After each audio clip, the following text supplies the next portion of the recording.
Guys, இன்னைக்கு ஒரு புது எபிசோட்ல ஒரு புது விஷயத்த பத்தி பேச போதும். இது ஒரு புது ஷோனே கூட சொல்லலாம். அண்ட் நான் உங்க அன்புக்குரிய நண்பன் ஆஜினந்தன் பேசிக்கிட்டு இருக்கேன். அண்ட் ஏன் இப்ப யாருக்காக பாத்தீங்கன்னா எஸ், இவர் யாரு பாத்தீங்கன்னா இவர் மைக்ரோபயாலஜிஸ்ட். அண்ட் அது மட்டும் இல்லாம ஒரு ஆஸ்பைரிங்கா next generation of technology and மைக்ரோபயாலஜில இருக்கக்கூடிய இல்ல சயின்ஸ்ல இருக்கக்கூடிய பல விஷயங்களை தொடர்ந்து நம்ம கிட்ட பேச போறாரு. இது மட்டும் இல்லாம இன்னும் பல சீஃப் கெஸ்ட் நம்ம கூட சேர போவாங்க. இன்னைக்கு இவர்கிட்ட நம்ம ஜஸ்ட் ஒரு இன்ட்ரோ எபிசோட நம்ம ஸ்டார்ட் பண்ணலாம். ஃபர்ஸ்ட் மைக்கான் பயாலஜினா என்ன அப்படிங்கறத அவர் எக்ஸ்பிளைன் பண்ணுவாரு. மைக்கான் பயாலஜினா என்ன? இந்த மைக்ல நம்ம பயாலஜி பத்தி பேச போறோம். பயாலஜினா ஃபர்ஸ்ட் என்னன்னு அதை பத்தி நீங்க தெரிஞ்சுக்கணும். பயாலஜினா என்ன, இந்த உலகத்துல வாழ்ற அனைத்து உயிர்களை பத்தியும் நம்ம என்னன்ட்டு ஷார்ட்டா தெரிஞ்சுக்க போறோம்.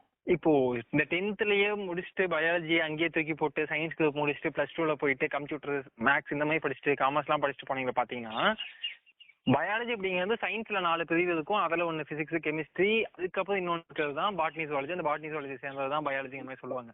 அவங்களுக்கு ஜஸ்ட் பயாலஜினா எதை பத்தி எல்லாம் பேசுவோம், அதுல என்ன பத்தி எல்லாம் படிப்போம் அப்படின்னு ஒரு சின்ன இன்ட்ரோ, இன்னும் கொஞ்சம் டீப்பா.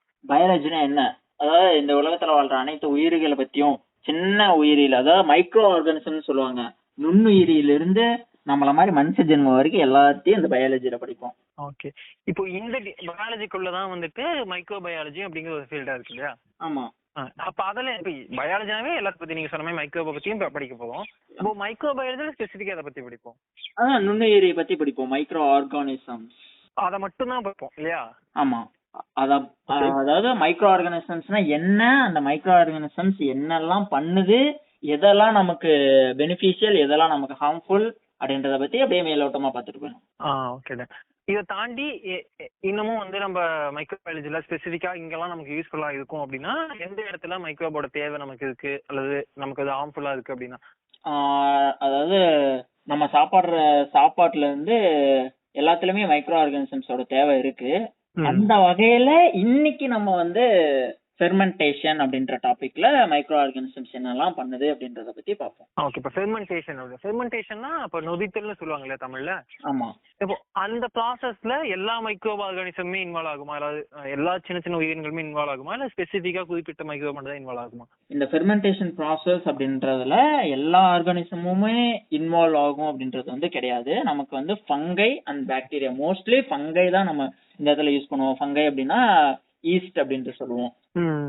இப்ப நம்ம எடுத்துட்டோம், அதாவது காலையில எழுந்துச்சு டீ குடிக்கிறப்ப அதுல தொட்டு திங்கிற பன்ல இருந்து நைட்டு சரக்கு அடிச்சுட்டு மட்டைய வரைக்குமே எல்லாத்துலயுமே மைக்ரோ ஆர்கானிசம்ஸ் இருக்கு. அதுல வந்து இந்த ஈஸ்ட் வந்து எவ்வளவு முக்கியமான ரோல் வந்து பிளே பண்ணுது அப்படின்றத பத்தியும். அப்ப ஈஸ்ட்ங்கிறத ஒரு குறிப்பிட்ட மைக்ரோப் அது மட்டும் தான் வந்துட்டு ஃபெர்மெண்டேஷன்ல ஈடுபடும் அந்த மாதிரியா இல்ல? ஆமா, மோஸ்ட்லி வந்து ஈஸ்ட் தான் நம்ம இந்த இடத்துல வந்து யூஸ் பண்றோம். இல்ல நான் என்ன கேக்குறேன் அப்படின்னா, இப்ப ஃபங்கை அப்படிங்கிற மாதிரி ஒண்ணு சொன்னீங்க, இப்ப ஈஸ்ட்னு சொல்றீங்க. இப்போ ஃபங்கை ஈஸ்ட் எல்லாம் வெவ்வேறையா இல்ல அது எப்படின்னு கேக்குறீங்க? அது ஃபங்கையோட ஃபேமிலி.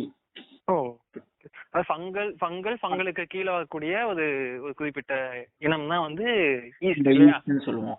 ஓகே, இது வந்து அந்த ஃபெர்மெண்டேஷன் ப்ராசஸ்க்காக நம்ம பயன்படுத்தும். அது எந்த மாதிரி பயன்படுத்தப்படும்? இந்த சில எடுத்துக்காட்டுன்னு சொல்லிட்டோம் அப்படின்னா, அதாவது நம்ம அரிசி மாவு வந்து புளிச்சு போகுதுன்னு சொல்றோம்ல, அந்த மாவு வந்து நம்ம இப்போ உப்பு போட்டு நம்ம அந்த மாவை வந்து கடைஞ்சி வச்சிட்டோம் அப்படின்னா காலையில வந்து அது புளிச்சு போகுது அப்படின்னு சொல்றோம்ல, அந்த ப்ராசஸ் வந்து இந்த ஃபெர்மெண்டேஷன் ப்ராசஸ் தான்.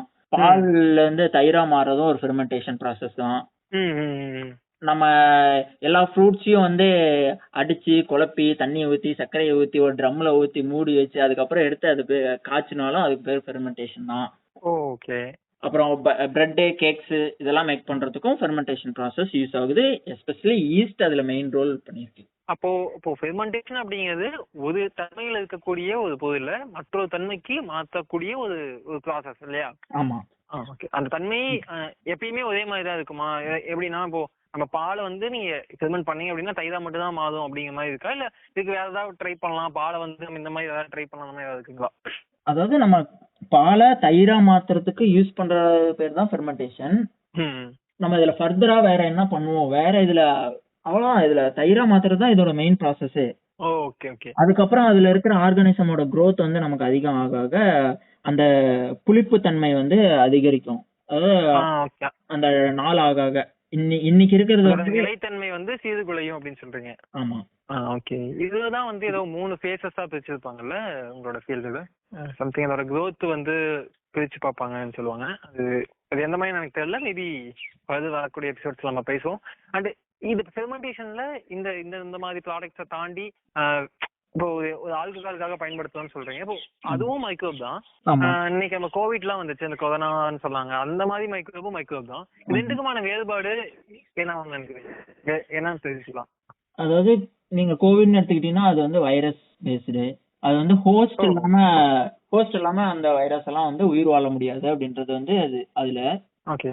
இப்போ நம்ம இந்த ஃபெர்மெண்டேஷனுக்கு யூஸ் பண்றது வந்து நம்ம இன்டேக்கிங் ஃபுட்ஸ்ல இருந்து ட்ரிங்க்ஸ் வரைக்குமே, அதாவது இந்த ஆர்கானிசம் கொடுத்தாதான் அந்த ஃபுட் வந்து ஃபுல் ப்ராசஸ் முடியும், கம்ப்ளீட் ஆகும், நம்மளால வந்து இன்டேக் பண்ண முடியும் அப்படின்ற அளவுக்கு இந்த ஃபெர்மெண்டேஷன் ப்ராசஸ்.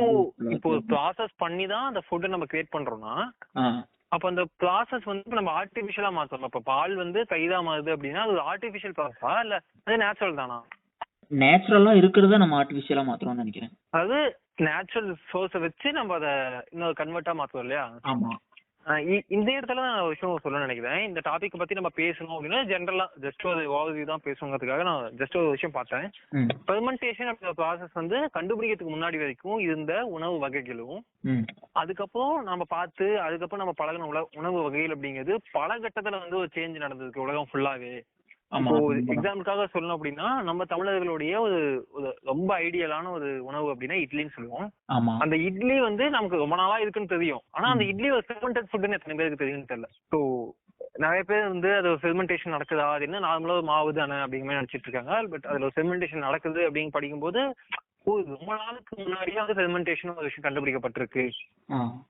அது வந்து ரொம்ப நல்லாவே பயன்படுத்தி இருக்காங்க. இப்போ ஆல்கஹால் அப்படிங்கிறது பாத்தீங்கன்னா பிவரேஜஸ், சாராயம், இந்த விஷயங்கள்லாம் நம்ம ரொம்ப நாளாவே இருக்குன்னு தெரியும்.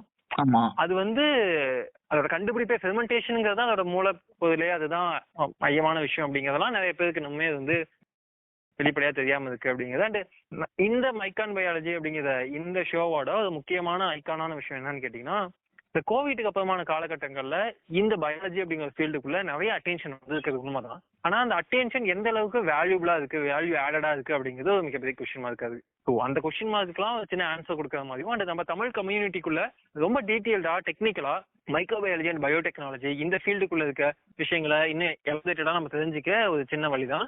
நீங்க இதை ஃபர்ஸ்ட் டைம் கேட்டுட்டு இருக்கீங்க அப்படின்னா கண்டிப்பா ஃபர்ஸ்ட் டைம் கேட்டாகணும், ஏன்னா ஃபர்ஸ்ட் எபிசோட்.